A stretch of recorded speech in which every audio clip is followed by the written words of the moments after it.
Okay, so what we're going to do is we're going to thread the needle, and these are really big eye needles. Obviously they come in a million different sizes. These are some of the fabrics, it's a little bit hard to pull these through, but we can get it together. You're going to have a needle, and then your knot's going to be at this end.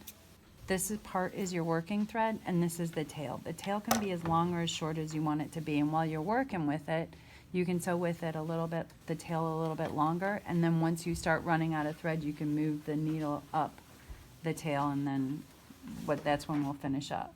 But what we're going to do is you're going to trace this hard on here, and we're going to start off with a back stitch.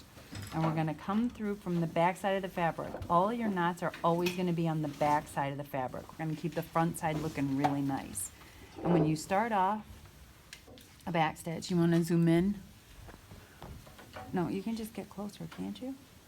Okay, so what we're going to do is we're going to do this back stitch, and we're going to come out of the fabric. Again, the knot's on the back side. I'm going to do a tiny little stitch, and then I'm going to come forward underneath about that same size as it's stitched. The ideal is all of these stitches are nice and uniform and even and straight. So after I do that, I'm going to go back down. That's why they call it a back stitch. I'm going to go back down into the same hole that I came out of.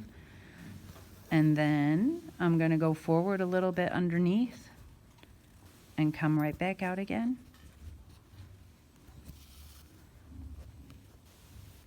Come back into that same stitch. Go a little bit forward underneath. There are also diagrams that show you how to do this, and sometimes those are easier, sometimes those are harder to read. As we've talked about in the past, pretty much looking up anything on YouTube will get you a bunch of different videos.